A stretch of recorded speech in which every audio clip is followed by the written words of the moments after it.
Hello students, আমি নিকিশ sir জ্ঞানজ্যোতি coaching সেন্টারের পক্ষ থেকে তোমাদের প্রত্যেককে জানাই আরো একবার স্বাগত।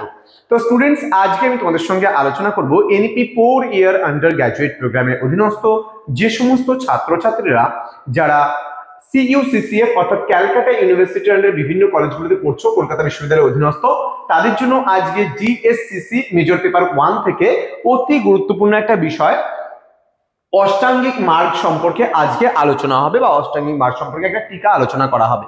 ঠিক আছে, ক্লাসটি বিস্তারিত আলোচনা করার পূর্বে তোমাদেরকে বলে রাখি, যারা ধারাবাহিকভাবে আমরা ক্লাসগুলো দেখছো বা করছো মেজর পেপার 1 এর জন্য, তারা অবশ্যই চ্যানেলটিকে সাবস্ক্রাইব করে পাশে থাকা বেল আইকন অল প্রেস করে রাখো, যাতে নেক্সট টাইম থেকে কোনো ভিডিও আপলোড করলে তার নোটিফিকেশনটা তুমি সবার আগে পেতে পারো। এছাড়া যারা ভাবছো যে অনলাইনে আমাদের ক্লাস জয়েন করবে, তারা অবশ্যই যোগাযোগ করো আমাদের অফিসিয়াল নাম্বার 6295916282 নাম্বার এবং 7076398606 নাম্বারে সরাসরি যোগাযোগ করতে পারো। আমাদের টোটাল কোর্স ফি রয়েছে তোমাদের এই সাধ্যের মধ্যে, একদম সীমিত অল্প পরিমাণে আমরা কোর্স ফি চার্জেস করি। এবার এই কোর্সে তোমরা কি কি পাচ্ছ? নোটস পাচ্ছ, ডাউট ক্লিয়ারিং সেশন পাচ্ছ।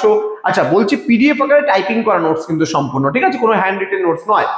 রেকর্ডেড ভার্সনে ক্লাস পাচ্ছ, সাজেশনস পাচ্ছ 100% কমন, মক টেস্ট সিরিজ হচ্ছে আমাদের কাছে পাবে, এবং লাইভ ক্লাসেস পাবে, যেটা ডাউট ক্লিয়ারিং সেশনের উপরে পাবে। ক্লিয়ার?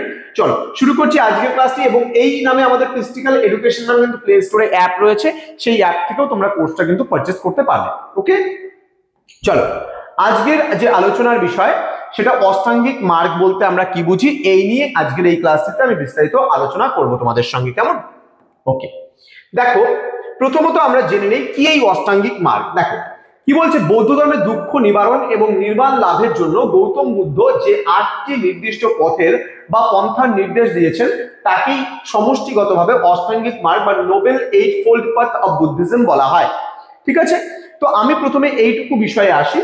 দেখো, মানুষের প্রত্যেকের জীবনে, আমার জীবন, তোমার জীবন, প্রত্যেকের জীবনেই কিন্তু দুঃখ আছে। মানুষের জীবনে কিন্তু দুঃখ ছাড়া কোনো মানুষ নেই, তাহলে প্রতিটা মানুষের জীবনে কিন্তু দুঃখ থাকবেই, এবং এই দুঃখ থেকে নিবারণের জন্য বা দুঃখটাকে সরিয়ে দেওয়ার জন্য কিন্তু পথ রয়েছে, একটা রাস্তা রয়েছে, এবং সেই রাস্তায় চলার জন্য গৌতম বুদ্ধ কিন্তু কি করেছে, 8টা পথ আমাদের দেখিয়েছেন, যেটাকে একসঙ্গে এইট ফোল্ড পথ অফ বুদ্ধিজম অথবা অষ্টাঙ্গিকা মার্গ বলা হয়। বুদ্ধদেব মনে করতেন যে কঠোর তপস্যা বা অতিরিক্ত ভোগবিলাস উভয়ই কিন্তু ত্যায্য। অর্থাৎ কি, আমাকে জীবনে অতিরিক্ত আরামও করা যাবে না, আবার অতিরিক্ত কঠোর পরিশ্রমও করা যাবে না, এই দুইয়ের মাঝামাঝি পথ কিন্তু অনুসরণ করতে বলেছেন গৌতম বুদ্ধ। অর্থাৎ তুমি যদি অতিরিক্ত আরাম করো, তাহলেও তোমার জীবনে কিন্তু ক্ষতি। তার কারণ কি, আমি জীবনে কোনো কিছু করতে পারবো না। আমি যদি আজকে আরাম করে যাই, প্রতিদিন যদি আমি পড়তে না বসি, হ্যাঁ, আমি পরীক্ষার 6 দিন 7 দিন আগে পড়তে বসলাম, তাহলে কি আমার সমস্ত কিছু শেষ হবে? হবে না। আবার একদিনে বসলেও কিন্তু আমি সমস্ত পড়া কমপ্লিট করে ফেলতে পারবো না। ঠিক একইভাবে আমি কিন্তু মনে করো আমাদের জীবনে আমি একদিনে যেমন লক্ষ লক্ষ কোটি কোটি টাকা উপার্জন করতে পারবো না, আবার আমি যদি বসে থাকি তাহলেও কিন্তু আমি উপার্জন করতে পারবো না। তাহলে আমাকে কিন্তু প্রতিদিন অল্প অল্প অল্প অল্প করে পরিশ্রম করে করে করে করে আমাকে জমাতে হবে, বাড়ি ঘর বানাতে হবে, সমস্ত কিছু করতে হবে। তাহলে আমরাও কিন্তু একদিনে আজকে এত বড় কোচিং সেন্টার আমরা কিন্তু একদিনে করতে পারিনি। ওয়েস্ট বেঙ্গলে বাংলা মিডিয়ামের সব থেকে বড় আমরা বলবো কলেজের স্টুডেন্টদের পড়ানোর জন্য আমাদের কিন্তু, যেখানে 12টা ইউনিভার্সিটির আন্ডারে পড়ানো হয়, একমাত্র one and only YouTube channel, ঠিক আছে, আমাদের রয়েছে জ্ঞানজ্যোতি কোচিং সেন্টার রয়েছে, যেখানে 12টা ইউনিভার্সিটির আন্ডারে টোটাল সমস্ত কলেজগুলোর যে স্টুডেন্টরা, ছাত্রছাত্রীরা রয়েছে, তাদের কিন্তু একাডেমিক ভাবে আমরা পড়িয়ে থাকি, এবং তার সঙ্গে সঙ্গে স্কুলের স্টুডেন্টদেরও কিন্তু আমরা অনলাইন এবং অফলাইন উভয় মোডেই কিন্তু পড়িয়ে থাকি। তাহলে দেখো, এই যে পরিশ্রমটা আমাদের আজকে এই সেন্টারে 20 জন plus teacher, non teaching staff মিলে রয়েছে, তাহলে তারা প্রতিনিয়ত তোমাদের জন্য কাজ করছেন, পরিশ্রম করছেন। তাহলে এই যে আজকে পরিশ্রমটা আমরা একদিনে যদি সমস্ত পরিশ্রম করি তাহলেও হবে না। এই যে তোমাদের এই ইউটিউব চ্যানেল তোমরা যে ভিডিওগুলো দেখতে পাচ্ছ, আমরা কি একদিনে দিয়েছি? না, দিনে দিনে দিনে দিনে আমরা অল্প অল্প করে কাজ করছি, অর্থাৎ অল্প অল্প করে এগিয়ে যাচ্ছি, আমাদের কাজের কোয়ালিটি বাড়ানোর চেষ্টা করছি, আরো বেটার করার চেষ্টা করছি, পড়াটাকে বোঝানোর চেষ্টা করছি ভালোভাবে। তাহলে এই যে এই পরিশ্রমটা আমরা কিন্তু দীর্ঘায়িত করছি না, আবার একেবারে আরামও করছি না। তাহলে গৌতম বুদ্ধ বলেছেন, যে কোনো মানুষকে তার জীবন থেকে, কষ্ট থেকে সে মুক্ত হতে পারে, কিন্তু অতিরিক্ত পরিশ্রমও করা যাবে না, আবার অতিরিক্ত আরামও করা যাবে না। এই দুইয়ের মাঝামাঝি একটা পথ অনুসরণ করতে হবে, যেটাকে বলা হচ্ছে অষ্টাঙ্গিক মার্গ। তাই তিনি এই দুইয়ের মধ্যবর্তী পথ বা মধ্যপন্থা অবলম্বনের কথা বলেছেন, যা এই 8টি মার্গের মাধ্যমে কিন্তু পালিত হয়। তাহলে এই 8টি মার্গ বা 8টি রাস্তা বা 8টি পথ, এই পথগুলো কি কি সেটা আমরা একটু জেনে নেব। দেখো এখানে তোমরা একটা ছবি দেখতে পাচ্ছ, সেই ছবিটা হচ্ছে অষ্টাঙ্গিক মার্গের উপরে ছবি, গৌতম বুদ্ধের কিছু অষ্টাঙ্গিক মার্গের উপরে আমি একটা জাস্ট এখানে কিছু পয়েন্ট দিয়েছি। দেখো সম্যক দৃষ্টি, আমি প্রত্যেকটা বুঝিয়ে দেবো, আগে 8টা পয়েন্ট বুঝে নাও আগে। সম্যক দৃষ্টি, সম্যক সংকল্প, সম্যক বাক, সম্যক কর্মান্ত, সম্যক আজীব, সম্যক ব্যায়াম, সম্যক স্মৃতি এবং সম্যক হচ্ছে সমাধি। অর্থাৎ এগুলো সম্যক মানে বোঝাচ্ছে সৎ বা সত্য, সৎ বা সত্য। সম্যক দৃষ্টি মানে সৎভাবে দেখা, সৎ মানে কোনো জিনিসকে ভাবনা চিন্তা করা সৎভাবে। তো সেগুলো প্রত্যেকটা জিনিস আমি তোমাদের এই প্রত্যেকটা 8টা পয়েন্ট আমি ধাপে ধাপে তোমাদেরকে বোঝাবো, ধৈর্য ধরে শেষ অবধি অবশ্যই আজকের ক্লাসটি করবে। দেখো প্রথমে আমরা যে পয়েন্টটায় আসবো সেখানে হচ্ছে প্রথমে সম্যক দৃষ্টি। সম্যক দৃষ্টি জিনিসটা কি বলছে, যেটা রাইট ভিউ, অর্থাৎ ভিউ মানে দেখাটা তোমার হচ্ছে সঠিক হতে হবে। সত্য ও অসত্যের মধ্যে কিন্তু পার্থক্য বোঝার ক্ষমতাকেই বলছে সম্যক দৃষ্টি। অর্থাৎ খারাপ দিকে কিন্তু আমার ধ্যান রাখা যাবে না, আমাকে ভালো দিকে কিন্তু ধ্যান রাখতে হবে। অর্থাৎ জগৎ ও জীবন সম্পর্কে সঠিক ধারণা পোষণ করা এবং চতুরার্য সত্য উপলব্ধি করার কথাই কিন্তু বলা হয়েছে। অর্থাৎ আমাকে জীবনে সত্য পথ অবলম্বন করতে হবে, অর্থাৎ আমার দৃষ্টিটা সবসময় ভালো হবে, আমার চিন্তা ভাবনাগুলো আমার সবসময় ভালো হবে। দ্বিতীয় যে পয়েন্টটা বলছে সম্যক সংকল্প, অর্থাৎ রাইট রিসলভ।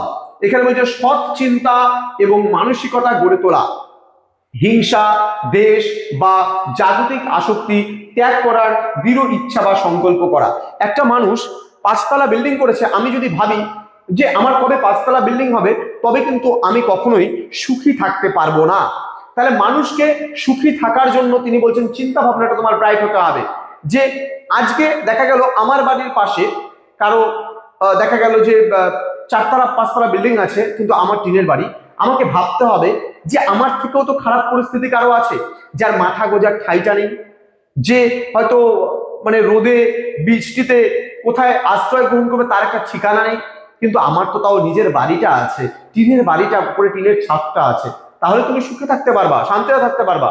আর যদি তুমি ভাবো যে ওর তো বাবা 5তলা বাড়ি, আমার যে কবে 5তলা বাড়ি হবে, তাহলে কিন্তু তুমি জীবনে কোনোদিনও সুখী হতে পারবে না। মানে তোমার চাহিদাগুলো তো প্রচুর, এই চাহিদাগুলো তোমাকে খারাপের দিকে নিয়ে যাবে, হিংসার দিকে নিয়ে যাবে, মনের মধ্যে হিংসা নিয়ে আসবে, দ্বন্দ্ব নিয়ে আসবে, ঝগড়াঝাটি, এই সমস্ত জিনিসগুলো যদি তোমার লাইফে চলে আসে, তুমি কখনোই সুখে থাকতে পারবে না। তাহলে সবসময় গৌতম বুদ্ধ বলেছেন কি সম্যক সংকল্প করার কথা। আমাদের সংকল্পটা হবে দৃঢ় সংকল্প, ভালো সংকল্প, কারো ক্ষতি না করে, কারো ভালো করার চেষ্টা করে তোমাকে এগিয়ে যেতে হবে জীবন পথে। এটা কিন্তু আমার কথা নয়, এটা হচ্ছে গৌতম বুদ্ধের কথা। ঠিক আছে, চলে আসবো আমরা পরবর্তী যে পয়েন্টটা রয়েছে, সেই পরবর্তী পয়েন্ট হচ্ছে সম্যক বাক। সম্যক বাক মানে কি, এখানে বলছে রাইট স্পিচ, অর্থাৎ সব সময় সত্য কথা বলতে হবে। বলছে সত্য ও সংযত কথা বলা, মিথ্যা, কটু কথা, পরনিন্দা এবং অহেতুক বাচালতা থেকে বিরত থাকা। মানে কারো নিন্দা করা যাবে না, কারো ব্যাপারে খারাপ কথা বলা যাবে না। তোমাকে সবসময় কি করতে হবে, ভালো চিন্তা করতে হবে এবং তার সাথে সাথে ভালো কথা বলতে হবে, সত্য কথা বলতে হবে, মিথ্যা কথা কিন্তু বলতে পারবে না। নেক্সট বলছে সম্যক কর্ম, রাইট অ্যাকশন। সম্যক কর্ম মানে রাইট অ্যাকশন, তোমার জীবিকা যেটা হবে সেটা কিন্তু সঠিক পথে হবে। অর্থাৎ জীব হত্যা, চুরি বা অসংযত আচরণ থেকে বিরত থাকতে হবে, সৎ এবং অহিংস কাজ কিন্তু করতে হবে তোমাকে। যত তোমার ভালো কাজ হবে তত তুমি জীবন পথে কিন্তু এগিয়ে যেতে পারবা। ঠিক আছে, নেক্সট পয়েন্টে আমরা চলে আসব। এখানে বলছে সম্যক জীবিকা। সম্যক জীবিকা মানে কি, পেশা। বলছে অসৎ উপায়ে অর্থ উপার্জন না করা, অর্থাৎ প্রতারণা, ঘুষ এবং অন্যায় কাজ বর্জন করে সৎ পথে জীবিকা নির্বাহ করাটাকে সম্যক জীবিকা বলছে। অর্থাৎ আমি যে কাজটা করছি, আমি কিন্তু চৌর্যবৃত্তি পথ অবলম্বন করতে পারবো না। আমি আমার জীবনে ভালো পথ অবলম্বন করলে তবে কিন্তু আমি ভালো হতে পারবো এবং ভালো কিছু করতে পারবো। তাহলে এটা বলছে সম্যক জীবিকা, আমার যে পেশা হবে সেই পেশাটা কিন্তু ভালো হবে, রাইট লেভলিহুড। নেক্সট বলছে সম্যক প্রচেষ্টা, যেটাকে রাইট এফোর্ট বলা হয়। আমার চেষ্টাটা সবসময় ভালো হবে, আমার কুচিন্তা মাথার মধ্যে করা যাবে না, ওর ক্ষতি করব, ওর খারাপ করব, হ্যাঁ ওকে কি করে ডাবানো যাবে, হ্যাঁ ওকে কি করে মানে ইয়ে করা যাবে, এইগুলো করা যাবে না। মন থেকে কুচিন্তা দূর করা এবং ভালো চিন্তা ও গুণাবলীর বিকাশে সর্বদা চেষ্টা বা সাধনা করাটাকেই বলছে সম্যক প্রচেষ্টা। ক্লিয়ার? ওকে, নেক্সট আমরা চলে যাব, আরো দুটো পয়েন্ট আছে এখানে। সম্যক স্মৃতি, সম্যক স্মৃতি বলতে গেলে কি বোঝাচ্ছে? সম্যক স্মৃতি বলছে রাইট, তোমার হচ্ছে মাইন্ডফুলনেস, অর্থাৎ সর্বদা সচেতন এবং সজাগ থাকতে হবে, নিজের কাজ, চিন্তা ও অনুভূতির প্রতি সর্বদা তীক্ষ্ণ নজর রাখতে হবে, বা স্মৃতিতে রাখতে হবে যে আমি কি করছি, অর্থাৎ আমার কি করণীয়, আমি কি করছি, আমি ঘুমিয়ে থাকতে পারি না, আমি কর্ম না করে বসে থাকতে পারি না, আমাকে সঠিক পথে কর্ম করতে হবে, অর্থাৎ সঠিক পথে উপার্জন করতে হবে, তবেই আমি জীবনে সফলতার দাঁড়গড়ায় আমি দাঁড়াতে পারবো, নাহলে কিন্তু পারবো না। তাহলে এখানে সম্যক স্মৃতি বলতে তোমার রাইট মাইন্ডফুলনেস। ক্লিয়ার? নেক্সট বলছে সম্যক সমাধি। সম্যক সমাধি বলছে right two concentration, right concentration, অর্থাৎ চিত্ত বা মনকে একাগ্র করতে হবে। মনে করো তোমাকে এক মনে আমি যেই পথে হাঁটছি সেই পথটা কি ঠিক, আমি ভালো করছি তো, আমি কোনো খারাপ করছি না তো, এই যে নিজেকে, নিজের আত্মাকে প্রশ্ন করতে হবে। তাহলে এখানে কি বলছে যে মনকে একাগ্র করা, বাঞ্ছিত বিষয়ে মনকে স্থির রেখে ধ্যানে মগ্ন হওয়াটাকেই বলছে এখানে সম্যক সমাধি। তো আশা করি আজকের ক্লাসটা বুঝতে পেরেছো। তো এর গুরুত্ব সম্পর্কে আমরা বলতে পারি বৌদ্ধ ধর্ম মতে এই 8টি পথ বা মার্গ অনুসরণ করলে মানুষের তৃষ্ণা বা কামনা বাসনা দূর হয়, যা শেষ পর্যন্ত মানুষকে দুঃখের হাত থেকে কিন্তু মুক্তি দেয় এবং নির্বাণ লাভে কিন্তু সাহায্য করে। তো আশা করি আজকের যে সংক্ষিপ্ত ক্লাসটি ছিল 8 ফোল্ড পাথ অফ বুদ্ধিজম তোমাদের বুঝতে কিন্তু কোনো অসুবিধা নেই। তো আমরা আমাদের কি ছোট্ট ইনফরমেশন দিয়ে দিই, প্লে স্টোরে যাবে তোমরা, পিস্টিকল এডুকেশন বলে অ্যাপ আছে, এই অ্যাপটা তোমরা ডাউনলোড করে নেবে, ইনস্টল করে নেবে এবং সেখানে কিন্তু আমাদের বিভিন্ন কোর্সগুলো পাবে। তোমার নিজস্ব নাম্বার দিয়ে লগ ইন করলে আমাদের এরকম একটা সার্ফেস আসবে, সেখানে গিয়ে তোমার কোন ইউনিভার্সিটির আন্ডারে পড়াশোনা করছো সেটা ক্লিক করে, তোমার কোন সেমিস্টারে পড়ছো সেটা ক্লিক করে দেখবে এরকম একটা সার্ফেস আসবে, সেখান থেকে তোমার যা যা প্রয়োজন তুমি সেখান থেকে কোর্সগুলো পারচেস করতে পারো। আমাদের এই কোর্স ডিটেলসে কি রয়েছে, নোটস পাচ্ছ পিডিএফ আকারে, টাইপিং করা সমস্ত notes, doubt clearing sessions, recorded classes পাচ্ছ, সাজেশনস 100% কমন, মক টেস্ট এবং লাইভ ক্লাসেস গুলো তোমরা পাচ্ছ। তো সব মিলিয়ে দেখতে গেলে আমাদের যা কিছু রয়েছে, এটা ফুল কোর্স ফিটা আমরা রেখেছি মাত্র 499 রুপিস মেজর স্টুডেন্টদের জন্য, মেজর পেপার হিস্ট্রি। ওকে, এবং আমাদের অফিসিয়াল নাম্বার, সরাসরি আমাদের যে কোনো স্যারের সাথে তোমরা কথা বলতে পারো, ম্যামের সাথে কথা বলতে পারো, আমাদের পুরো টিম রয়েছে আমাদের তোমাদের সাপোর্ট করার জন্য। আমাদের টোটাল টিম রয়েছে 20 জনের টিম। এখানে তোমরা অল্প টিচার্স দেখতে পাচ্ছ যারা আমাদের ক্যালকাটা ইউনিভার্সিটির বিভিন্ন ভিডিওগুলো তৈরি করছে, এছাড়া আমাদের আরো টিচাররা রয়েছে যারা ধীরে ধীরে তোমাদের এই ক্লাসে ইনভলভ হবে, তোমরা দেখতে পাবে। দেখা হচ্ছে খুব তাড়াতাড়ি আরো একটা নতুন ভিডিও নিয়ে। তোমরা প্রত্যেকেই ভালো থেকো, সুস্থ থেকো। Thank you so much, thanks for watching after all, thank you.